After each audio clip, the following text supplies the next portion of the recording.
اعوذ باللہ من الشیطان الرجیم بسم اللہ الرحمن الرحیم السلام علیکم ورحمۃ اللہ وبرکاتہ۔ خوش آمدید ہے آپ کا صراط مستقیم چینل کی طرف۔ آج ہم پیش کریں گے آڈیو بک کی گناہان کبیرہ جلد اول کہ جو کہ ایک معروف عالم دین آغا دستغیب شیرازی کی تصنیف ہے۔ اس کتاب میں انہوں نے گناہان کبیرہ کے موضوع کو بڑی ہی تفصیل سے بیان کیا ہے، ان گناہوں کی سنگینی کو واضح کیا ہے کہ جو انسان کی روحانیت اور اخلاقی زندگی پر گہرے اثرات مرتب کرتی ہے۔ یہ کتاب نہ صرف آپ کو گناہوں کی نوعیت سمجھانے کی بلکہ آپ کی زندگی کو بہتر بنانے کی بھی رہنمائی فراہم کرے گی۔ تو آئیے اس علم و حکمت کے سفر کا آغاز کرتے ہیں اور گناہ کبیرہ کے بارے میں مزید جانتے ہیں۔ آج اس کتاب کا حصہ نمبر 7 ہے۔ پچھلے 2 پارٹس کے لیے آپ پلے لسٹ گناہان کبیرہ میں جا کر ملاحظہ کر سکتے ہیں۔ یاس، دوسرا گناہان کبیرہ اور رحمت خداوندی سے نا امیدی ہے۔ روح لغت میں اس نسیم کو کہا جاتا ہے کہ جس سے انسان کو لذت اور راحت ملتی ہے۔ جو لوگ پروردگار عالم کی قدرت، فضل و کرم اور رحمت لامتناہی پر اعتقاد نہیں رکھتے تو اس کے بجائے مایوسی پیدا ہوتی ہے۔ قرآن پاک میں انہیں کافروں کی صفت قرار دیا گیا ہے۔ سورہ نمبر 12 اور آیت نمبر 87 میں ہے کہ بے شک رحمت خدا سے نا امید نہیں ہوتا ہے مگر گروہ کفار۔ حضرت امام جعفر صادق علیہ السلام، حضرت امام موسیٰ کاظم علیہ السلام اور حضرت امام محمد تقی علیہ السلام نے رحمت خدا سے مایوسی کو گناہان کبیرہ کے حصے میں شمار کیا ہے۔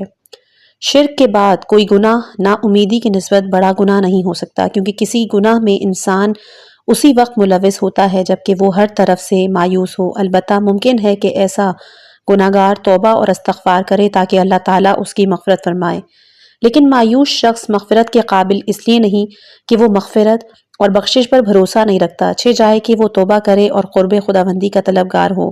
مایوس جب اس سے آگے بڑھتا ہے تو سارے گناہوں میں لاپرواہی سے ملوث ہوتا ہے، یہاں تک کہ وہ کہتا ہے کہ میں گناہگار اور جہنمی ہوں، دنیا میں اپنی خواہشات پوری کروں گا۔ اس سے معلوم ہوا کہ یاس سب سے بڑا گناہ ہے، تو مناسب یہ ہے کہ اس گناہ کی تمام اقسام اور مایوسی کا علاج یہاں بیان کیا جائے تاکہ مومنین اس سے محفوظ رہیں۔ اسباب اور مسبب الاسباب۔ اللہ تعالیٰ نے اپنی قدرت کاملہ اور حکمت بالغہ سے دنیا اور آخرت کے سوری اور معنوی امور کے لیے علت اور اسباب کو ضروری قرار دیا ہے، جیسا کہ سوری امور میں پیٹ بھرنے کے لیے اشیاء خوردنی کا استعمال، پیاس بجھانے کے لیے مشروبات، بیماری کے لیے ڈاکٹر کی طرف رجوع کرنا، دوا کھانا، ناداری اور فقیری کے لیے کسب معیشت اور جدوجہد کرنا وغیرہ وغیرہ۔ امور میں اسباب اور علل لازمی قرار دیے ہیں، اسی طرح معنوی امور میں بھی سبب اور علت ضروری ہے، جیسا کہ گنہگار شخص کو عذاب الہی سے نجات پانے کے لیے توبہ اور ندامت اور ایمان چاہیے، مقام یقین پر فائز ہونے کے لیے معصوم کی پیروی اور تقوی کے مراتب طے کرنا، اخروی درجات حاصل کرنے کے لیے عمل میں اخلاص پیدا کرنا وغیرہ لازم ہے۔ چونکہ مخلوقات کو وجود میں لانے کی اصلی غرض اور غایت خالق کو پہچاننا اور اس کی معرفت پیدا کرنا ہے، اور یہ اس وقت تک ممکن نہیں کہ جب تک یقین کے ساتھ عقیدہ نہ ہو کہ خود اسباب اور علل کا خالق بھی اللہ تعالیٰ ہے، کیونکہ اسباب اپنے آپ مستقل طور پر اثر انداز ہونے کے قابل نہیں جب تک کہا مسبب الاسباب اس میں تاثیر پیدا نہ کرے۔ اس لیے ظاہری اسباب پیدا ہونے سے انسان کو خوش اور نہ ہونے سے غمگین نہیں ہونا چاہیے۔ اگر خدا چاہے تو بغیر کسی سبب اور علت کے غیر موجود چیز کو موجودہ حالت میں تبدیل کر سکتا ہے، اور وہ موجود کو معدوم کرنے پر بھی قادر ہے۔ اسباب پیدا ہونے پر انسان کی طبیعت خوش ہو جاتی ہے اور خدا کی قدرت و مکمل بھروسہ کرتا ہے، اور اس کے برعکس اگر اسباب مفقود ہوں تو غمزدہ ہوتا ہے۔ اس خطا سے روکنے کے لیے قدرت کی طرف سے 2 حکمت عملی کار فرما ہے۔ اول تو یہ کہ مصلحت کی بنا پر کبھی موجود اسباب و علل کو بیکار اور بے اثر بنا دیتا ہے تاکہ مومنین اسباب کو مستقل طور پر مؤثر نہ سمجھ لیں، اور دوسرا یہ کہ کبھی کبھار جہاں کہیں سرے سے اسباب معدوم ہوں تو اپنی قدرت سے سبب پیدا کرتا ہے تاکہ اہل ایمان کسی حالت میں دل برداشتہ اور غمگین نہ ہو جائیں۔ اس مطلب کی وضاحت کے لیے چند مثالیں یہاں ذکر کی جاتی ہیں۔ پہلی مثال ہے، آگ نہیں جلاتی اور چاقو نہیں کاٹتا۔ حضرت ابراہیم علیہ السلام کو جلانے کے لیے بھڑکاتی ہوئی آتش نمرود کی حرارت کا اثر اس کے خالق نے سرے سے ہی ختم کیا۔ کہتے ہیں کہ 3 میل دور کے فاصلے پر اڑنے والے پرندے فضا میں اڑ نہیں سکتے تھے، چنانچہ آن حضرت کو منجنیق کے ذریعے دور سے آگ میں پھینک دیا، اور آگ جلانے کی خاصیت رکھتی ہے، باوجود اس کے قادر مطلق نے جلنے کا اثر اس سے چھین لیا اور آگ سے خطاب کرتے ہوئے فرمایا، اے آگ ٹھنڈی ہو جا۔ فوراً اس کی ضد سردی پیدا ہوئی، یہاں تک کہ اگر اس کے بعد سلامن کا حکم نہ دیتا تو اندیشہ تھا کہ شدت سردی سے حضرت ابراہیم کی روح پاک کے قفص انصری سے پرواز کر جاتی۔ اسی طرح تیز چھری کا کام کاٹنا ہوتا ہے، مگر جب حضرت ابراہیم علیہ السلام نے اپنے بیٹے حضرت اسماعیل کو ذبح کرنے کا ارادہ کیا تو پروردگار عالم نے کاٹنے کے اثر کو ناکارہ بنا دیا۔ اس وقت آپ نے چھری کو دور پھینکا اور اس سے ایک آواز بلند ہوئی کہ خلیل اللہ مجھے کاٹنے کا حکم دیتا ہے اور رب جلیل مجھے روک لیتا ہے۔ دوسری مثال ہے موسیٰ اور فرعون کی۔ جابر بادشاہوں اور بااثر حکام نے کہ جن کے پاس اسباب دنیاوی فراوانی سے موجود تھے، انبیاء اور ائمہ ہدیٰ علیہ السلام اور مومنین کو قتل کرنے کے لیے اپنے اسباب اور علل کو بروئے کار لانے کی متواتر کوشش کی، مگر سبب و علت کے خالق نے عین موقع پر ان کو ناکارہ بنایا۔ جناب حضرت موسیٰ علیہ السلام اور فرعون کی داستان ابتدا سے انتہا تک اس دعوے کا ثبوت ہے۔ دیکھیے، ابتدا میں فرعون موسیٰ کا نطفہ رحم مادر میں منعقد ہونے سے روکنا چاہتا تھا، مگر خلاف توقع وہ ٹھہر گیا اور موسیٰ پیدا ہوئے۔ پھر انہیں قتل کرنے کی کوشش کی، باوجود قدرت اور توانائی کے اللہ نے اس کے شاہانہ منصوبے کو کیسے خاک میں ملایا، چونکہ مشیت ایزدی کے سامنے اسباب مادی اور معنوی معنی نہیں رکھتے۔ چنانچہ حضرت موسیٰ علیہ السلام نے خود فرعون کے گھر میں اور اس کی گود میں پرورش پائی۔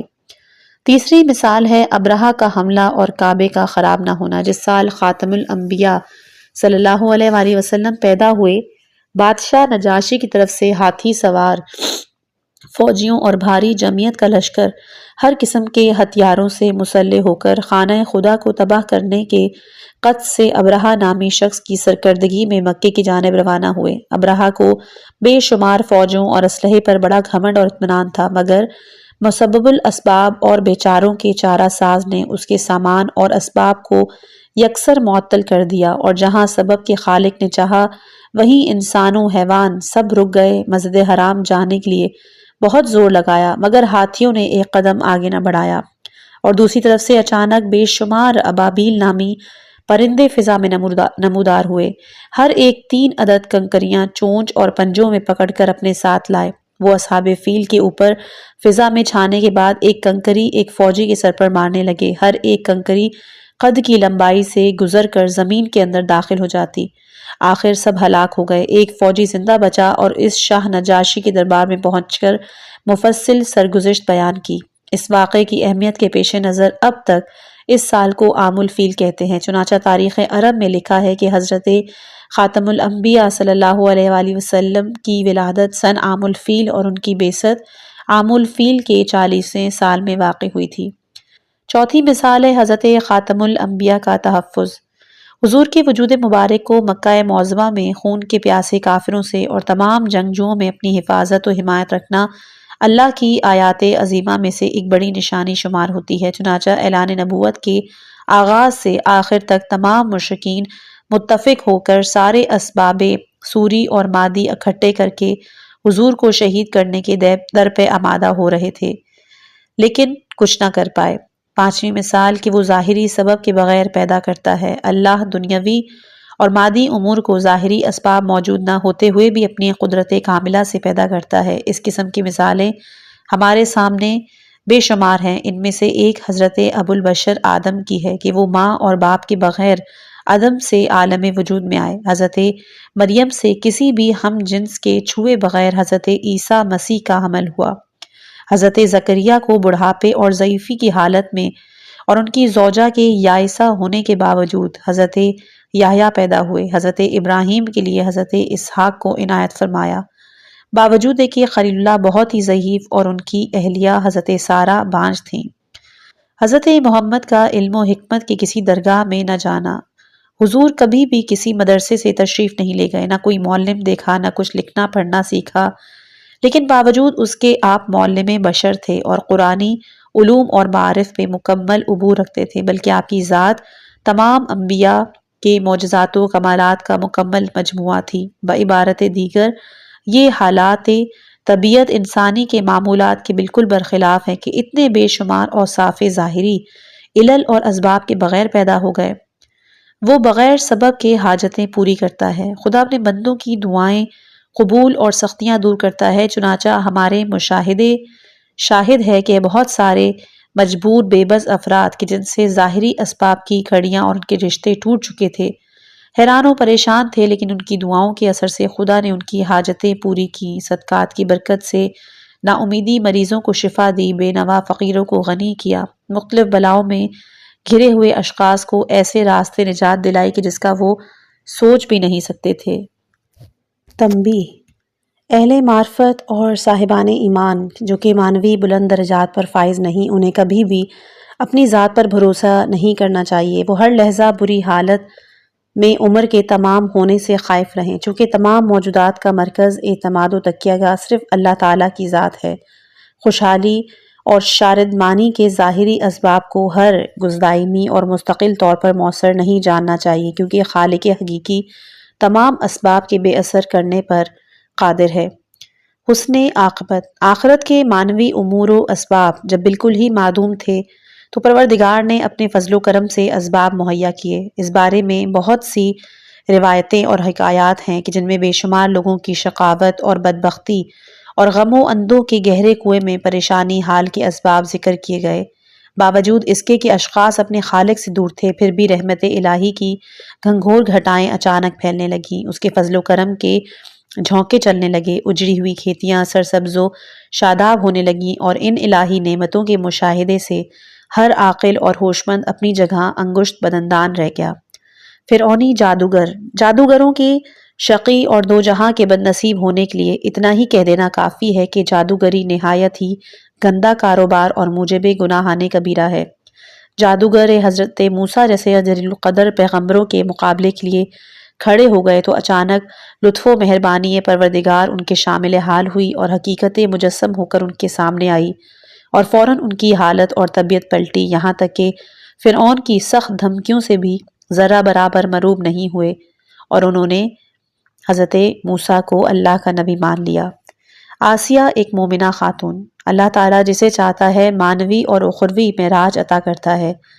حضرت آسیہ کے جو کہ فرعون کی بیوی تھی، نہایت ہی عیش و عشرت سے زندگی گزار رہی تھیں، دنیاوی نعمت اور دولت سے مالا مال تھیں، لیکن اچانک ان کا دل نور ایمان سے منور ہوا، اور اس حد تک کہ آپ کا دل مطمئن اور قوی ہو گیا کہ فرعون کی مسلسل اذیتوں اور گوناگوں مصائب کے باوجود آپ کے پائے ثبات میں قطعاً کوئی لغزش نہ آئی، اور نہایت ہی پامردی سے آپ اپنے نظریے پر قائم رہیں، اور آپ نے نہایت دلیری کے ساتھ پروردگار عالم اور اس کے رسول حضرت موسیٰ علیہ السلام پر ایمان لانے کا اعلان کیا۔ جس وقت آپ کو شہید کیا جا رہا تھا، آپ آخری سانس لے رہی تھیں تو اپنے رب سے دعا مانگ رہی تھیں کہ اور خدا نے مومنین کی تسلی کے لیے فرعون کی بیوی آسیہ کی مثال بیان کی، جب اس نے دعا کی کہ پروردگار میرے لیے اپنے ہاں بہشت میں ایک گھر بنا، مجھے فرعون اور اس کی کارستانی سے نجات دے اور مجھے ظالم گروہ سے نجات دے۔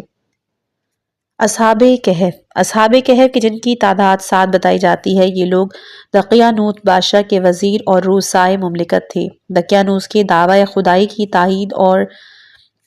تائید و حمایت کرتے تھے۔ دفعتاً ان کی آنکھیں کھلیں اور ان کے قلوب نور ایمان سے روشن ہونے لگے۔ دقیانوس کے باطل عقیدے کا احساس ہوا، چنانچہ دنیاوی اقتدار و عزت اور خواہشات نفسانی سے صرف نظر کرتے ہوئے شہر کو چھوڑ کر پہاڑوں اور جنگلوں کی طرف چلے گئے اور کسی غار میں روپوش ہو گئے۔ ان کے حالات سورہ مبارکہ کہف میں مفصل ذکر کیے گئے ہیں، قیامت تک ان کے نام تاریخ عالم میں ثبت اور محفوظ ہیں۔ موت سے پہلے بیداری: بہت سے ایسے گناہگار دیکھنے میں آئے ہیں کہ گناہان کبیرہ میں ملوث ہو کر اس قدر شقی اور بدبخت ہو گئے تھے کہ ان کی راہ نجات کا تصور بھی نہیں کیا جا سکتا تھا، لیکن بے خبری میں اللہ تعالیٰ کا فضل و کرم ان کی شامل حال ہوا، اور اپنے کیے ہوئے پر ایک دفعہ نادم ہوئے، توبہ و استغفار کرنے لگے، اور آخر کار ان کی عاقبت بخیر ہوئی۔ مسلمان ہوتے ہی وفات پا گئے۔ ان خوش نصیب لوگوں میں ایک مغریق یہودی ہے۔ احد کی جنگ میں اپنے قبیلے والوں سے مخاطب ہو کر کہنے لگا، کیا تمہیں معلوم نہیں کہ محمد ہی سچا اور موعود پیغمبر ہے؟ کہنے لگے، کیوں نہیں؟ تو کہا کہ پھر اس کی نصرت کیوں نہیں کرتے؟ قبیلے والوں نے کہا کہ آج ہفتہ ہے، یعنی چھٹی کا دن۔ اس یہودی نے کہا کہ ہفتے کی تعطیل دین موسیٰ کی رسم تھی، وہ اسے منسوخ سمجھتے ہیں، انہیں یہ قبول نہیں۔ جب قوم و قبیلے سے انکاری جواب ملا تو مغریق تنہا حضور کی خدمت میں حاضر ہوئے اور ایمان لے آئے۔ وہ بہت ہی مالدار تھے، اس نے اپنی ساری دولت ان کے حوالے کی اور خود میدان جنگ میں کفار سے لڑتے لڑتے شہداؤں سے ملحق ہو گئے۔ ابدی خوشبختی۔ حر ابن یزید ریاحی، جس نے سید الشہداء سلام اللہ علیہ کا راستہ بند کر کے واپس جانے سے بھی روک دیا اور کربلا میں ٹھہرنے پر مجبور کر دیا، اس کے لیے اتنے بڑے گناہ اور ظلم میں ملوث ہونے کے بعد بظاہر تو نجات کی امید نظر نہیں آتی، لیکن جب روز عاشور امام کا خطبہ اور آخری استغاثہ سنا تو منقلب ہو گئے اور فضل و رحمت الہی میں شامل حال ہوئے۔ اس نے توبہ کی اور اپنے کیے پر نادم ہوا، نتیجتاً شہدائے کربلا کے گروہ میں شرف شمولیت حاصل کی۔ کیا عقل مند نا امید ہوتا ہے؟ انسان کو کبھی بھی نا امید نہیں ہونا چاہیے۔ یہ تصور بھی نہیں کرنا چاہیے کہ انسانیت کے اعلیٰ مراتب کیوں کر طے کر سکتا ہے۔ اگرچہ اس قسم کی نا امیدی رحمت الہی سے مایوسی حرام یا گناہان کبیرہ تو نہیں ہے، پھر بھی مومن کے لیے یہ گمان زیب نہیں دیتا کہ روحانی درجات کی پیش رفت کے لیے ظاہری اسباب کو مؤثر سمجھے۔ مثلاً جوانی کی طاقت، سوچ و سمجھ، کام کرنے کی صلاحیت، جذبہ محنت درکار ہے، اور ایسا ہرگز نہیں بلکہ بہت سے اشخاص مذکورہ ظاہری اسباب سے محروم تھے، مگر جب فضل رحمت خدا معزن ہوئی تو بلند ترین مقامات پر پہنچے، جیسے کہ فضیل بن عیاض، عمران صابی، برہم نصری، صاحب ریاض وغیرہ۔ یہ لوگ اس وقت خواب غفلت سے بیدار ہوئے جبکہ بڑھاپے سے ضعیف ہو گئے تھے اور عمل اور محنت کی طاقت ان سے ختم ہو گئی تھی۔ مایوسی کفر کے ناپاک آثار کا لازمہ اور رب العزت کی عظمت اور شان سے انکار کے مترادف ہے۔ جس نے اللہ کو اس کی قدرت کاملہ، فضل و کرم اور علم و رزاقت سے پہچانا اور جانتا ہے کہ وہ سارے عوالم امکان کا پیدا کرنے والا اور تمام عوالم وجود کو تربیت دینے والا ہے، اس کی قدرت لامحدود، اس کی حکمت و رحمت لامتناہی ہے، تمام ممکنات کے ہر فرد کو جو کچھ ضرورت ہے اس کریم کا فیضان رحمت ہے۔ چنانچہ نا امیدی کے عالم میں متحیر اور غمگین رہنے کا سوال ہی پیدا نہیں ہوتا۔ یہی وجہ ہے کہ نا امیدی گناہان کبیرہ ہے۔ خلقت انسانی پر ایک نظر۔ خالق حقیقی ماں کے رحم میں بچے کی نگہداری سے غافل نہیں رہتا۔ وہ غذائی مواد کو حیران کن ترکیب اور طریقے سے فراہم کرتا ہے۔ بچہ جب شکم مادر سے باہر آتا ہے تو اس کا معدہ نہایت ہی نازک ہوتا ہے، اس لیے وہ نئے عالم کی مختلف اشیاء سے مرکب غذا ہضم کرنے کی طاقت نہیں رکھتا۔ اسی بنا پر خداوند متعال نے اس کو دودھ عنایت کیا۔ جب غذا ہضم کرنے کی طاقت اس کے بدن میں پیدا ہو جاتی ہے تو اسے کاٹنے اور چبانے کے لیے دانت مرہمت کیے۔ اسی طرح دوسری ظاہری اور باطنی قوتیں بتدریج اس میں پیدا ہوتی ہیں۔ قدرت کا کرشمہ اور اس کی مہربانی دیکھیں کہ ابتدائے پیدائش میں بچہ ضعیف ہوتا ہے، اس کی نگہداری اور پرورش کرنے کا محتاج ہوتا ہے، اور اس کمی کو پورا کرنے کے لیے اللہ ماں کے دل میں شوق محبت بھر دیتا ہے۔ اس طرح ایک آن بھی اس سے جدا نہیں ہوتی، دن کا چین، رات کی آرام، سب کچھ قربان کر دیتی ہے۔ بس ہمیں پر امید رہنا چاہیے۔ مذکورہ گفتگو اور ہزارہا دوسری باتیں کہ جو یہاں ذکر نہیں ہوئیں ان پر غور و فکر کے بعد کیا یہ مناسب ہوگا کہ بندہ پروردگار عالم اور اپنے مہربان خدا سے کسی امر کی اصلاح یا کسی مشکل کام کی آسانی کے لیے مایوسی کا اظہار کرے اور عبد اور معبود سے امید کے رشتوں کو منقطع کرے؟ یقیناً ہرگز۔ نا امیدی کا علاج۔ پہلا، دنیا کے مادی امور کا علاج، جس میں پہلا ہے قدرت خدا۔ یہاں سوچنا چاہیے کہ اس کی اور تمام مخلوقات کی حاجت پروردگار عالم کی لامتناہی قدرت کے سامنے ناچیز اور ہیچ ہے۔ اس قادر مطلق کہ جس نے اس وسیع و عریض کرۂ زمین کو اور ساتوں آسمان کے جن کی عظمت و آثار سوائے خدا کے کسی اور کو معلوم نہیں، نہایت ہی منظم اور معین نظم و نسق کے ساتھ گردش میں رکھا ہوا ہے۔ اس کے حکم کے بغیر سوئی کے سرے کے برابر بھی ایک لمحہ کے لیے بھی پس و پیش کی مجال نہیں۔ عقول بشری اس کی عظمت و قدرت کے احاطے سے عاجز اور حیران ہے۔ ایسا عظیم پروردگار کے سامنے کیا ایک بندے کی حاجت روائی سے وہ عاجز ہے؟ ہرگز نہیں۔ جب ایسا ہے تو قطع امید کیوں؟ دوسرا ہے ذاتی تجربات۔ احساس کریں کہ خدا نے ماضی میں کن کن ظاہری اور باطنی نعمتوں اور رحمتوں سے نوازا ہے۔ قادر مطلق نے ظلمات ثلاث یعنی 3 تاریکیوں یعنی بچے دانی، رحم اور شکم مادر سے بتدریج سلامتی سے گزار کر عالم وجود میں لایا اور ایک لمحہ بھی اس سے غافل نہیں۔ ہر وقت ہر مرحلے میں جو کچھ ضروریات تھیں مانگے بغیر عطا کی، نہایت ہی خطرناک حالتوں سے نجات عطا کی، مختلف امراض سے شفا دی، پریشانی اور مشکلات کو آسان کیا اور کتنی ہی نعمتوں سے نوازا۔ باوجود ان سب کے نا امیدی کس لیے؟ کیا وہ ہماری حاجت روائی سے عاجز ہے یا بخیل، یا ہماری حالت سے یکسر بے خبر رہ چکا ہے؟ استغفر اللہ العظیم۔ تیسرا ہے خارجی مثالیں۔ ان لوگوں کے حالات ملاحظہ کریں کہ جو نہایت ہی پریشانی اور درد میں مبتلا ہیں لیکن اپنے پروردگار سے مایوس نہیں بلکہ اللہ سے التجا کیے جاتے ہیں۔ اللہ نے ان کی دعائیں قبول کیں اور پھر وہ آسودہ حال ہوئے بلکہ کبھی ان کے سوال کیے بغیر ان کی فریاد سن لی۔ مثلاً بے اولاد ہے، عمر رسیدہ ہونے کی بنا پر مایوسی، بیوی بھی باج ہے، اس کے باوجود خدا نے آخری عمر میں بھی اولاد عطا کی، جیسے کہ حضرت ابراہیم علیہ السلام کو فرزند نرینہ عطا کیا۔ اسی طرح حضرت زکریہ علیہ السلام کو فرزند حضرت یحییٰ علیہ السلام عطا ہوئے۔ حضرت ایوب اور ان کی بلاؤں کے حالات۔ اسی طرح فقر و تنگ دستی میں ہمیشہ حکمت پوشیدہ رہتی ہے۔ اگر کوئی عرصہ دراز پریشانی کی حالت میں رہا ہو اور چاروں طرف سے راہ نجات مسدود ہو گئی ہو تو یہ دو حالتوں سے باہر نہیں۔ اول یہ کہ اس کی تنگ دستی اور پریشانی میں ایسی حکمت اور مصلحت پوشیدہ ہوتی ہے کہ اگر ابتدا سے وہ خود آگاہ ہوتا تو اسی فقیری کو اختیار کرتا، اس میں پریشانی کو خندہ پیشانی سے قبول کر لیتا اور خوشحال رہتا۔ دوم یہ کہ جو لوگ صبح کا وقت نہایت فقیری اور بے توانی میں گزار لیتے ہیں وہ شام کے وقت انتہائی آرام اور آسائش سے بے نیاز ہیں۔ نمونے کے طور پر ایک عجیب و غریب کہانی کتاب فرج بہادرشدہ سے یہاں نقل کی جاتی ہے۔ وہ یہ کہ ایک بہت بڑا تاجر کہتا ہے کہ میں حج کے سفر میں تھا، میرے ساتھ 3000 دینار سونے اور جواہرات کی تھیلی تھی جسے میں اپنے کمر بند میں باندھے ہوئے تھا۔ ایک مقام پر رفع حاجت کے لیے کمر بند کھول کر بیٹھا تو وہیں پر تھیلی گر گئی۔ وہاں سے آگے کئی میل دور جانے کے بعد مجھے یاد آیا لیکن واپسی ممکن نہیں تھی چونکہ میرے پاس مال اور دولت بکثرت تھی، اس لیے میں چندہ متاثر نہیں ہوا۔ اتفاقاً جب وطن واپس پہنچا تو گرفتاریوں اور پریشانیوں کے دروازے میرے سامنے یکے بعد دیگرے کھلنے لگے اور بتدریج سارے اموال میرے ہاتھ سے نکل گئے۔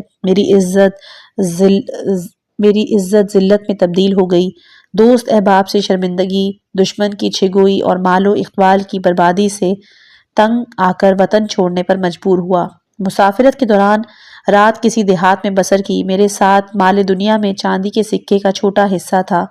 اندھیری رات کے علاوہ بارش بھی ہو رہی تھی۔ میں اپنی بیوی کے ساتھ ایک معمولی مسافر خانے میں رات گزارنے چلا گیا۔ اتفاقاً وہیں بیوی کے وضع حمل کے آثار نمودار ہوئے اور بچے کی ولادت بھی ہو گئی۔ بیوی مجھ سے کہنے لگی کہ مجھے جلد از جلد کچھ کھانے کے لیے دو ورنہ میں بھوک سے مر جاؤں گی۔ چنانچہ نہایت ہی پریشانی کے عالم میں ایک سبزی فروش کے مکان پر گیا، مجبوری ظاہر کی تو بڑی مشکل سے دروازہ کھولا۔ میں نے چاندی کا سکہ اسے دیا، اس نے تھوڑا سا دہی اور گھی ٹھیکرے کے برتن میں لا کر مجھے دیا۔ یہ لے کر جب مسافر خانے کے نزدیک پہنچا تو میرے پاؤں پھسل گئے اور میں گر پڑا۔ ٹھیکرے کا برتن ٹوٹ گیا اور جو کچھ بھی اس میں تھا وہ گر گیا۔ اس وقت میرے صبر کا پیمانہ چھلکا، زندگی سے جی بھر گیا اور دونوں ہاتھوں سے اپنے رخساروں پر تماچے مارنے لگا اور بے اختیار بلند آواز سے رونے لگا۔ سامنے ہی بلند و بالا شاندار مکان تھا۔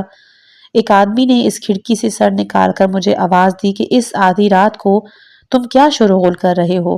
ہمارے آرام کو کیوں خراب کر رہے ہو؟ تم کون ہو؟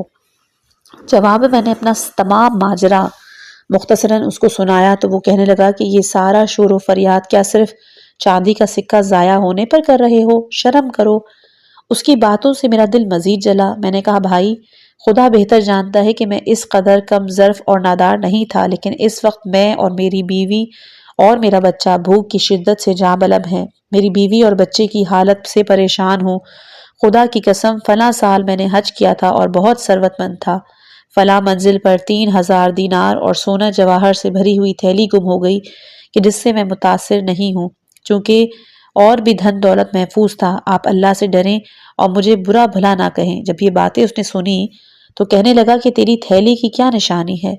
مجھے رونا آیا، کہا کہ آپ مجھے اس موقع پر کیوں پوچھ رہے ہیں؟ وہ گھر سے باہر آیا، کہنے لگا کہ جب تک اپنی تھیلی کی نشانی نہیں بتاؤ گے میں تمہیں نہیں چھوڑوں گا۔ بس میں نے اس کو نشانیاں بتائیں تو میرا ہاتھ پکڑ کر اپنے گھر لے گیا اور کہا کہ تیرے بیوی اور بچے کہاں ہیں؟ میں نے ان کا پتہ بتایا۔ اس نے اپنی غلام کو حکم دیا کہ جا کر انہیں لے آؤ۔ چنانچہ غلام گیا اور لے آیا اور اپنے حرم سرا میں جگہ دی، دیگر ضروریات فراہم کی۔ جب صبح نمودار ہوئی تو کہنے لگا کہ اپنی بیوی کے صحت یاب ہونے تک تم یہیں رہو۔ 10 دن تک مہمان کی طرح پذیرائی کی، روزانہ 10-20 دینار بھی دیتا رہا۔ میں ان سب باتوں سے بہت متعجب ہوا کہ آخر اس قدر نوازش کیوں؟ پھر اس نے سوال کیا کہ تمہارا کیا کاروبار ہے؟ میں نے کہا تجارت پیشہ ہوں، اس فن میں مہارت رکھتا ہوں۔ اس نے کہا کہ میں تم کو سرمایہ فراہم کرتا ہوں، تم شراکت پر خرید و فروخت شروع کرو۔ پھر 200 دینار مجھے دیے اور میں نے کاروبار شروع کر دیا۔ کچھ مدت کے بعد جتنا بھی فائدہ حاصل ہوا اس کے سامنے پیش کیا۔ وہ دوسرے کمرے میں گیا اور ایک تھیلی لے آیا۔ یہ وہی تھیلی تھی جو سفر حج میں کھو گئی تھی۔ اسے دیکھ کر میں بے حد خوش ہوا اور حیرانی بھی ہوئی، یہاں تک کہ میں بے ہوش ہو گیا۔ جب ہوش آیا تو میں نے کہا کہ اللہ اللہ، یہ وہی تھیلی ہے جو سفر حج میں گم ہو گئی تھی۔ میں اللہ کا شکر ادا کیا، اجازت لے کر اپنے وطن لوٹا۔ اس سے دوبارہ رحمت کے دروازے کھلنے لگے، عیش و عشرت سے زندگی بسر کرنے لگا۔ مشکلات میں نا امیدی کا علاج۔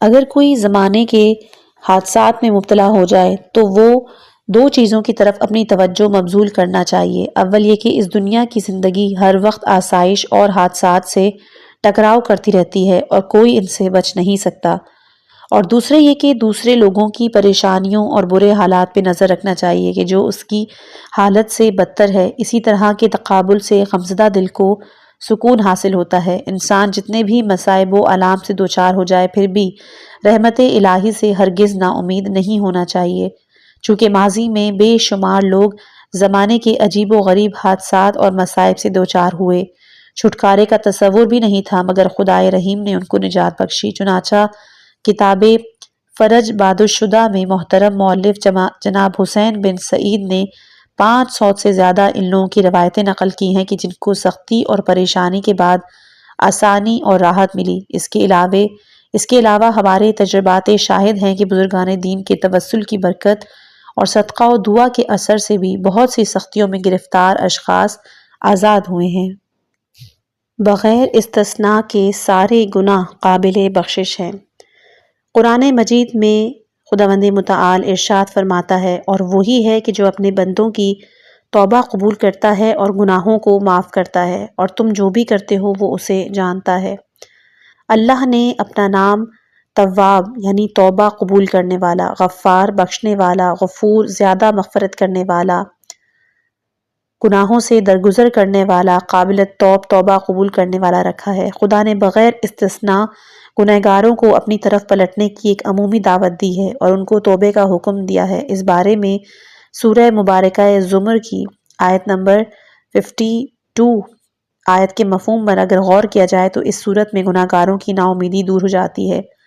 اسے آیہ رحمت بھی کہتے ہیں کہ اے رسول تم کہہ دو، اے میرے بندوں جنہوں نے گناہان کبیرہ کر کے اپنی جانوں پر زیادتیاں کی ہیں، یعنی افراد کر کے حد سے گزر گئے ہیں، تم لوگ خدا سے نا امید نہ ہونا، بے شک خدا تمہارے سارے گناہوں کو بخش دے گا، بے شک خدا بڑا بخشنے والا ہے اور بندوں پر مہربان۔ اس آیہ شریفہ میں چند نکات قابل ملاحظہ ہیں۔ اول یہ کہ فرمایا یا عبادی، اے میرے بندے، یہ نہیں فرمایا کہ اے گنہگاروں۔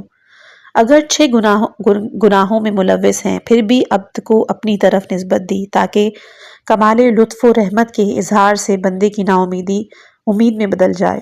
دوم یہ کہ اسرفو فرمایا، اس خطاب میں نرمی اور عنایت کا پہلو ملتا ہے، اور انہیں فرمایا اخطئو یعنی اے خطا کاروں، تاکہ بندہ گناہ گار کی دل شکنی نہ ہو اور نہ وہ مایوس ہو۔ تیسرا نقطہ یہ ہے کہ اللہ نے گناہوں میں مرتکب افراد سے فرمایا لا تقنطو، تم لوگ رحمت خدا سے نا امید نہ ہونا۔ یہاں صیغہ نہیں استعمال ہوا ہے۔ یہ بات واضح طور پر دلالت کرتی ہے کہ رحمت خدا سے مایوس ہونا ممنوع اور مغفرت سے نا امید ہونا حرام ہے۔ چوتھا نقطہ یہ ہے کہ لا تقنطو اس کی تسلی کافی تھی، اس کے باوجود تاکید کے طور پر ایک جملہ اور اضافہ فرمایا، ان اللہ یغفر الذنوب، اللہ تعالی بلا استثناء تمام گناہوں کی مغفرت کے لیے عمومی اعلان کرتا ہے۔ یہاں پہ پانچواں نقطۂ کلمہ جمیعاً، اس کا مطلب روشن ہے کہ مغفرت خداوندی کسی خاص گناہ کے لیے مخصوص نہیں بلکہ تمام گناہوں کی مغفرت کے لیے ہے۔ اور چھٹا نقطہ دوسری مرتبہ کہ انہ هو الغفور الرحیم کہہ کے تاکید میں شدت کا اظہار کیا، یعنی اللہ تعالی تمام گناہوں کو بخشنے والا مہربان ہے۔ جابر بن عبداللہ انصاری سے منقول ہے کہ انہوں نے کہا کہ ایک عورت حضور صلی اللہ علیہ وآلہ وسلم کی خدمت میں حاضر ہوئی اور عرض کی کہ اگر کوئی عورت اپنے ہاتھ سے اپنے بچے کو قتل کرے تو کیا اس کے لیے توبہ ہے؟ آپ نے فرمایا اس خدا کی قسم کہ جس کے قبضہ قدرت میں محمد کی جان ہے، اگر اس عورت نے 70 پیغمبروں کو بھی قتل کیا ہے اور وہ نادم ہو کر توبہ کرے اور خدائے متعال اس کی سچائی اور خلوص کو جانتا ہو، بعین معنی کہ دوبارہ معصیت نہیں کرے، اس صورت میں ضرور اس کی توبہ قبول کر لی جائے گی اور اس کے گناہ معاف کر دیے جائیں گے۔ بے شک توبے کا دروازہ مشرق سے مغرب تک کھلا ہے اور یقیناً گناہوں سے توبہ کرنے والا ایسا ہے کہ جیسے کہ اس نے سرے سے گناہ ہی نہ کیا ہو۔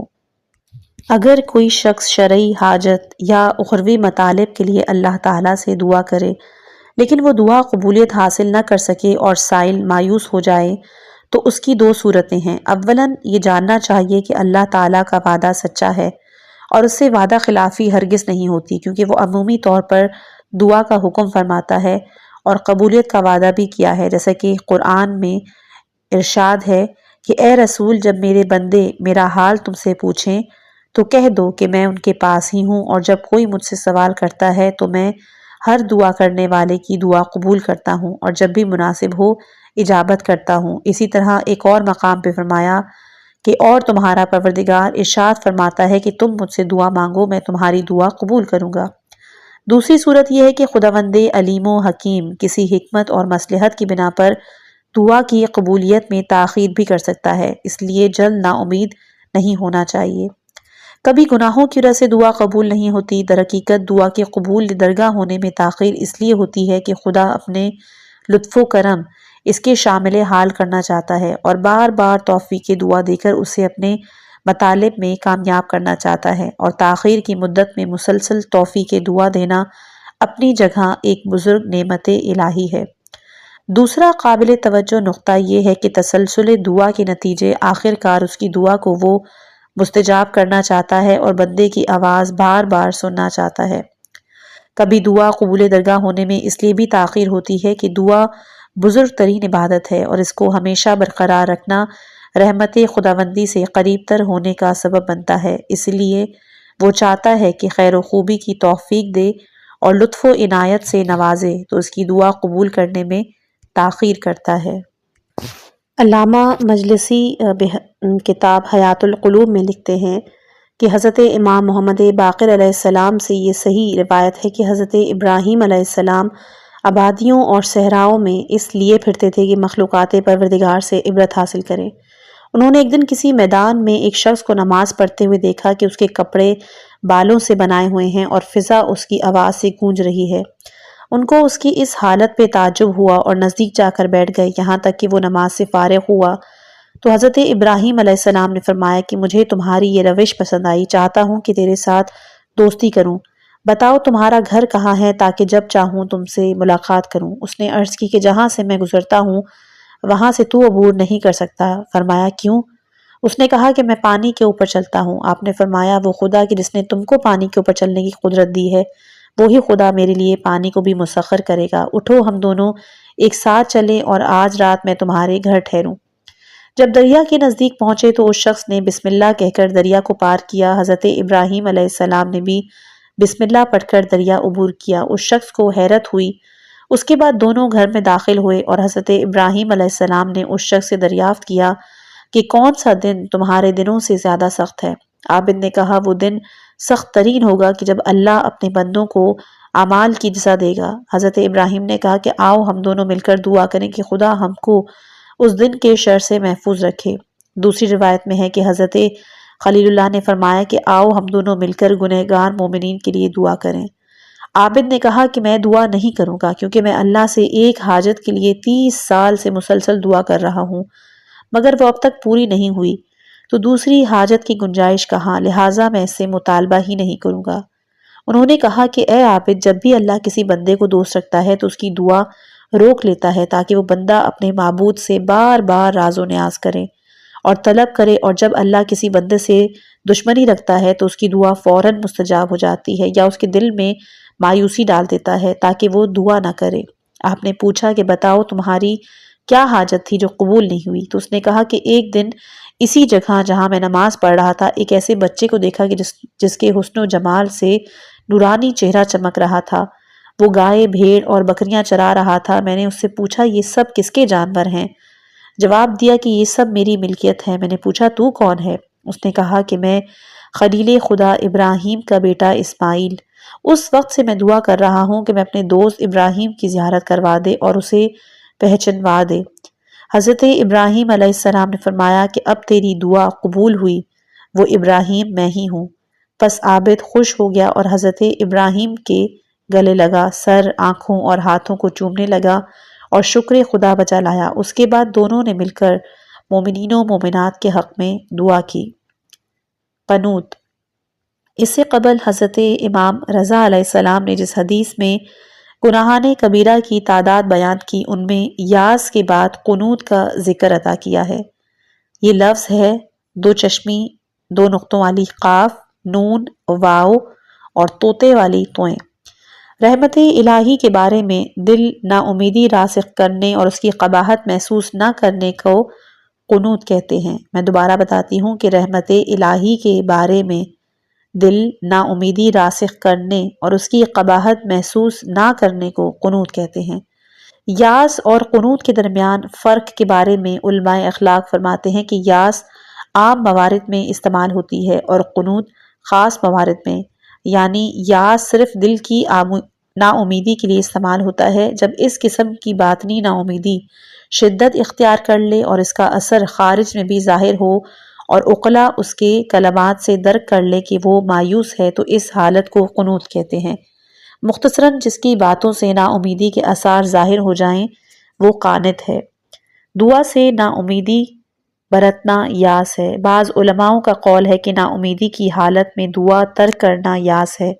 مایوس انسان کو امید نہیں ہوتی کہ دعا سے منزل مقصود تک پہنچ جائے گا، اور قنوت کا مفہوم یہ ہے کہ بندہ اپنے پروردگار سے بدگمانی کرے کہ خدا اس پر رحم نہیں کرتا اور نہ ہی توبہ قبول کرتا ہے۔ جن مصیبتوں میں مبتلا ہے وہ گمان کرتا ہے کہ اس برے اعمال کی سزا پا رہا ہے۔ چنانچہ صحیفہ سجادیہ کی 39ویں یعنی 39 دعا کے جملوں سے اس بات کی تائید ہوتی ہے، جیسا کہ امام فرماتے ہیں کہ میں تیری نجات سے مایوس نہیں ہوں، نہ تجھ سے بدگمان ہوں، بلکہ نا امیدی اس لیے چھائی ہوئی ہے کہ میرے نیک اعمال کم اور برے اعمال زیادہ ہیں، ورنہ تیری ذات بس تم اللہ کے ساتھ اچھے خیالات رکھا کرو اور اس کی طرف راغب ہو جاؤ۔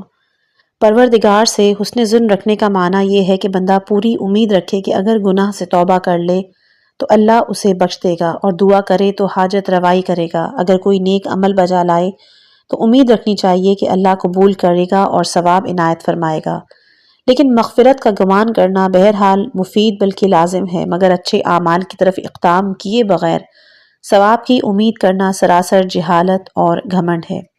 بعض علماء اخلاق یاس اور قنوت کے درمیان فرق یوں بیان کرتے ہیں کہ قنوت دنیاوی رحمتوں سے نا امیدی سے تعلق رکھتا ہے۔ چنانچہ قرآن پاک اس بارے میں فرماتا ہے کہ وہ وہی تو ہے کہ جو بندوں کے نا امید ہو جانے کے بعد می برساتا ہے اور اپنی رحمت بارش کو پھیلاتا ہے، وہی کارساز اور حمد و ثنا کے لائق ہے۔ یاس کے بارے میں علماء فرماتے ہیں کہ یہ اخروی رحمتوں سے تعلق رکھتا ہے، جیسا کہ ارشاد ہے کہ در حقیقت آخرت سے مایوس ہو گئے۔ یاس کی نسبت قنوت بہتر ہے۔ رحمت الہیہ سے قنوط یعنی بدگمانی اس بات کی علامت ہے کہ بندہ سعادت ابدی سے محروم ہو جائے، جبکہ قنوط کی بنا پر عبد اور معبود کا رشتہ منقطع ہو جاتا ہے۔ اس کا سبب یہ ہے کہ اس کے دل میں آغاز پیدائش کا نور کہ جو اس کے بدن خاکی میں چمک رہا تھا وہ بجھ گیا ہے۔ اگر وہ موجود ہوتا تو اس کے دل میں امید بھی باقی رہ جاتی، اگرچہ کہ وہ افراط و تفریط کا مرتکب کیوں نہ ہوا ہو۔ جب حالت ایسی ہے تو وہ رحمت خدا سے دور جہالت کے اندھیرے میں مبتلا ہے، لیکن یاس اس بات کی دلیل ہے کہ عبد و معبود کے درمیان گناہ کا پردہ حائل ہے اور فطرت اولیاء کا نور ابھی باقی ہے، اپنے پروردگار سے رشتے کو امید باندھے ہوئے ہے۔ اس صورت میں حجاب دور ہو سکتا ہے، لہٰذا یاس قابل مغفرت ہے اور قنوط عفو اور درگزر کے سزاوار نہیں، اس لیے قنوط شرک کے عنوان میں داخل ہوتا ہے، لہٰذا قنوط انسان کے لیے سب سے بڑی مصیبت ہے۔ خدا کے قہر اور غضب سے غفلت۔ گناہان کبیرہ میں ایک مکر الہی سے لاپرواہی اور بے خوفی ہے، بعبارت دیگر آدمی کا اپنے پروردگار کے غیبی انتقام اور ناگہانی قہر و غضب سے قطع نظر عیش و عشرت میں منہمک ہونا اور اپنے گناہوں کی وجہ سے عذاب الہی میں گرفتار ہونے کا احساس تک نہ کرنا، یہ بھی ایک گناہان کبیرہ ہے۔ چنانچہ حضرت امام جعفر صادق اور حضرت امام موسیٰ کاظم اور مولا علی رضا علیہ السلام نے مکر الہی سے نہ ڈرنا گناہان کبیرہ میں قرار دیا ہے۔ اس کے علاوہ قرآن مجید میں 7ویں سورہ آیت نمبر 97 میں ہے، تو کیا ان بستیوں کے رہنے والے اس بات سے بے خوف ہیں کہ ان پر ہمارا عذاب راتوں رات آ جائے جبکہ وہ اطمینان سے سوئے ہوئے ہیں۔ اسی طرح آگے ہے کہ کیا ان بستیوں والے اس سے بے خوف ہیں کہ ان پر دن دہاڑے ہمارا عذاب آ پہنچے جبکہ وہ کھیل کود میں مصروف ہیں۔ ان آیتوں میں عذاب الہی سے نہ ڈرنے کے بارے میں واضح طور پر نہیں فرمائی گئی ہے، اور آخری آیت میں عذاب الہی سے نہ ڈرنے والوں کو آخری گھاٹا اٹھانے والے گروہ سے تعبیر کیا ہے کہ جس سے مراد عذاب آخرت کا وعدہ ہے، کیونکہ سوائے کفار اور گناہگاروں کو کہ جو کہ مستحق عذاب ہیں، اہل بہشت و نجات کو قرآن میں خسارت اٹھانے والا نہیں فرمایا، جبکہ قرآن و حدیث سے یہ بات ثابت ہے کہ مکر الہی سے غافل رہنا گناہان کبیرہ ہے، تو پروردگار عالم کے عذاب اور مجازات سے بے باکی اور دلیری خود اللہ تعالیٰ سے نہیں ڈرنا اور اس کی عظمت و جلالت سے انکار کے مترادف ہے اور اس کے اوامر و نواہی سے روگردانی کے برابر ہے۔ توضیح مطلب کے لیے بطور مثال عرض ہے کہ ایک آدمی یا کسی مملکت کی عوام غفلت اور بے باکی سے بادشاہ وقت کی نافرمانی کرے تو اس کا مطلب یہ ہے کہ وہ بادشاہ کے انتقام اور حکمرانی سے منکر ہو گئے، اسے واجب الاطاعت نہیں سمجھتے اور علم بغاوت بلند کر دیا ہے۔ ازروع اصول اس طرح کی مخالفت ناقابل معافی بہت بڑا گناہ ہوگا۔ چائے کہ سلطان حقیقی مولائے واقعی دو جہاں کے مالک کے ساتھ حقیر اور ضعیف انسان مخالفت کی جرت کرے، اس کی لاپرواہی اور بے خوفی کی حالت ہی گناہ کبیرہ ہے اور معافی کے قابل نہیں، مگر یہ کہ وہ اپنی حالت سے پشیمان ہو کر توبہ اور استغفار کرے۔ اس بیان سے واضح ہوتا ہے کہ گناہ بخشنے کے قابل ہوں یا نہ ہوں، یہ خود گناہگار کی حالت امن اور خوف پر منحصر ہے، یعنی جس قدر بندے کے دل میں خوف خدا زیادہ ہے اس قدر وہ مغفرت کے قابل ہے، اور جتنا عذاب اور انتقام خدا سے بے باک ہے اتنا ہی مغفرت اور رحمت الہی سے دور۔ خلاصہ یہ کہ مکر الہی سے مراد یہ ہے کہ گناہگار ہر عذاب الہی اچانک ہی نازل ہو جاتا ہے۔ املا مکر الہی کی اقسام میں سے ایک عملہ ہے۔ بنی نوع انسان کی پیدائش سے یہ سنت چلی آ رہی ہے کہ ناشکر انسان کی طغیان اور عصیان کے برابر گناہ گار کو ایفر کردار تک پہنچانے میں عجلت سے کام نہیں لیتا بلکہ مہلت دی جاتی ہے۔ اس کی وجہ یہ ہے کہ سوائے معصوم کے کوئی بندہ بشر ایسا نہیں کہ جس سے کوئی گناہ سرزد نہ ہو۔ اگر مجرم کو فوری سزا دے دی اور انتقام لے لیا تو روئے زمین پر کوئی جاندار باقی نہیں رہے گا اور سب کے سب ہلاک ہو جائیں گے۔ دوسرے عملہ یعنی مہلت سے مراد یہ ہے کہ خدائے مہربان اپنے بندوں کو مہلت دیتا ہے یہاں تک کہ وہ گزشتہ گناہوں سے پشیمان ہو کر توبہ کریں اور آئندہ گناہوں سے باز رہنے کا پکا ارادہ کریں۔ اس قسم کی مہلت صاحبان ایمان اور اہل تقوی کو فائدہ پہنچانے کے پیش نظر ہے۔ اس کے برعکس اہل کفر اور طغیان کے لیے مہلت کی مدت میں گناہ پر گناہ کا اضافہ ہوتا ہے، یہاں تک کہ ان کی خواہشات نفسانی کا پیمانہ لبریز ہوتا ہے تو اچانک مکر الہی یعنی غضب قہار نازل ہوتا ہے۔ چنانچہ کلام پاک ان کو متنبہ کرتا ہے، اور میں ان کو دنیا میں مہلت دیتا ہوں، بے شک میرا ناگہانی عقوبت سخت مضبوط ہے۔ بعبارت دیگر کافر اور فاجر کی طویل عمر کا کامیاب زندگی اور فراہمی اسباب طیش اگرچہ بظاہر اس کے لیے خوشی کا باعث ہے، وہ اپنے آپ کو بزرگ اور برتر تصور کرتا ہے، لیکن در حقیقت اس قسم کی ڈھیل قہر اور غضب اور انتقام الہی کی ایک قسم ہے کہ جسے مکر سے تعبیر کیا گیا ہے۔ بد کردار کو مہلت دینا۔ قرآن مجید اس کی تائید میں کہتا ہے کہ جو لوگ کافر ہیں وہ ہرگز یہ خیال نہ کریں کہ ہم نے جو ان کو مہلت اور فراغ البالی دے رکھی ہے وہ ان کے حق میں بہتر ہے، حالانکہ ہم نے مہلت اور فراغ البالی دنیا کی زندگی میں صرف اسی وجہ سے دی ہے تاکہ وہ خوب گناہ کر لیں، اور آخر تو ان کے لیے رسوا کرنے والا عذاب ہے۔ حضرت امام رضا علیہ السلام نے بھی ارشاد فرمایا کہ قسم بخدا ان کو کسی چیز سے عذاب نہیں کیا گیا جو کہ عملہ کی سزا سے زیادہ سخت ہو۔ عملاً اسی مہلت کو کہا جاتا ہے کہ جو اس دنیا میں دی جاتی ہے۔ استدراج بھی مکر الہی کی ہی ایک قسم ہے۔ بعض لوگ معصیت اور گستاخی کی وجہ سے قہر الہی کے مستحق ہو گئے ہیں، جب بھی ان کو موقع ملتا ہے ایک نئے گناہ کے مرتکب ہوتے رہتے ہیں۔ خدا بھی ان پر گناہ کے بعد ایک تازہ نعمت عطا کرتا ہے، پس وہ شرمندگی محسوس کرنے، اپنے گناہوں پر پشیمان ہو کر توبہ کرنے اور شکر خدا ادا کرنے کے بجائے سرے سے گناہ ہی کو فراموش کر دیتے ہیں، بلکہ مزید نافرمانی پر نافرمانی کے مرتکب ہوتے ہیں۔ ایسے باقی انسانوں کے بارے میں اللہ کا فرمان ہے کہ اور جن لوگوں نے ہماری آیتوں کو جھٹلایا ہم نے بہت جلد آہستہ آہستہ جہنم میں لے جائیں گے، انہیں خبر بھی نہیں ہوگی۔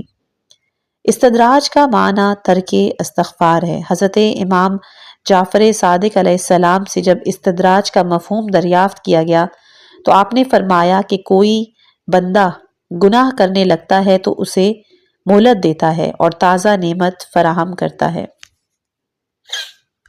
پس وہ توبہ اور استغفار سے باز رہتا ہے اور وہ آہستہ آہستہ ہلاکت کی طرف کھنچتا ہے کہ جس سے وہ غافل اور بے خبر ہوتا ہے۔ اس حالت کو استدراج اور مکر الہی کہتے ہیں۔ مکر الہی سے بے خوفی۔ خدائے بزرگ و برتر کی دو صفات ہیں، ایک جمالی اور ایک جلالی۔ صفات جمالیہ کے جیسے رحمان، رحیم، کریم، حلیم، شکور اور غفور وغیرہ، اور صفات جلالیہ جیسے جبار، قہار، متکبر، شدید العقاب۔ چنانچہ آیہ جمالیہ سے پہلے خوشخبری دیتا ہے اور پھر صفت جلالیہ سے ڈراتا ہے۔ خداوند متعال کہتا ہے کہ اے رسول، میرے بندوں کو آگاہ کر دو کہ بے شک میں بڑا بخشنے والا مہربان ہوں، اور میرا عذاب بھی بڑا دردناک عذاب ہے۔ سورہ ہجر آیت نمبر 49۔ اسی طرح ایک اور مقام پر ہے کہ گناہوں کا بخشنے والا اور توبہ قبول کرنے والا، سخت عذاب دینے والا صاحب فضل و کرم ہے۔ خلاصہ یہ دو ارحم الراحمین ہیں، عفو اور رحمت کے مقام میں اور بدلہ لینے کے مقام میں سخت ہے۔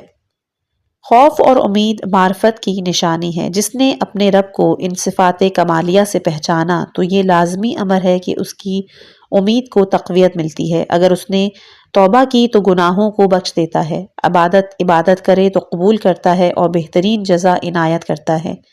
اس کی دعا ہدف اجابت سے مقررہ دن فرماتا ہے، اس کے لیے وہ غفور الرحیم اور مجیب الدعوات ہے۔ جس طرح جمالی صفات کی معرفت سے بندے کی امید قوی ہوتی ہے، اسی طرح صفات جلالی کو پہچاننے کے نتیجے میں بندے کے دل میں ایک خوف شدت اختیار کر لیتا ہے۔ وہ ڈرتا ہے کہ گناہ اختیار کرے تو عذاب الہی سے تصادم یا جلد انتقام سے دوچار ہوگا۔ اس خوف کی برکت سے بندے کو توبہ اور استغفار کی توفیق ہوتی ہے۔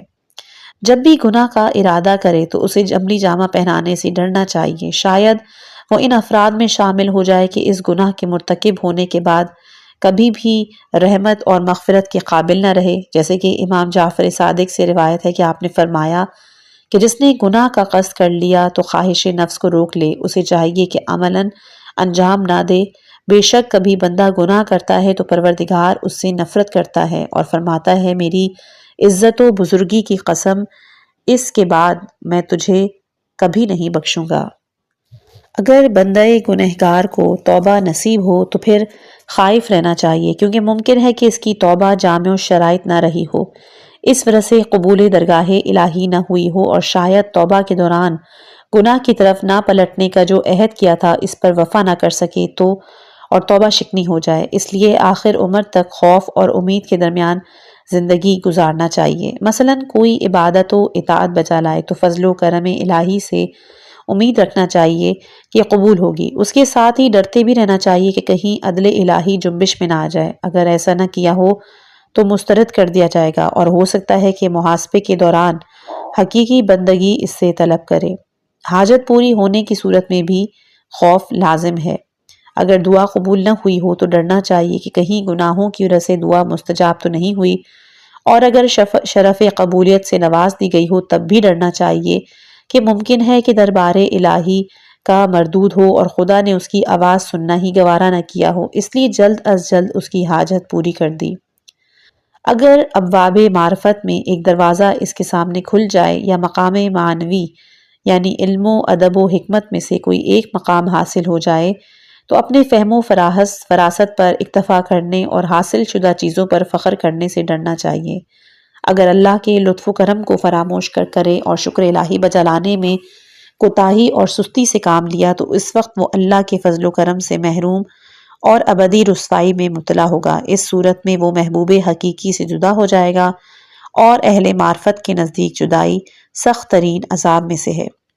آخر عمر تک کس حالت میں رہنا چاہیے؟ یہ بھی ضروری ہے کہ انسان اپنی عمر کے خاتمے سے ڈرتا رہے، کیونکہ خوش بختی اور بدبختی کا دار و مدار عاقبت بخیر ہونے یا نہ ہونے پر مبنی ہے۔ چونکہ ہمارے مشاہدے گواہ ہیں کہ بہت سے لوگوں نے ساری عمر بظاہر خیر و سعادت میں گزاری اور آخری عمر میں شقاوت کا بارے گرا اس دنیا سے لے کر چل بسے، اور یہ بات بھی ناقابل فراموش ہے کہ ہم کو اللہ کے سخت ترین امتحانات سے ڈرنا چاہیے، چونکہ تمام اہل ایمان جن مراتب پر فائز ہیں بغیر استثناء ہمیشہ خطرے سے دوچار ہیں۔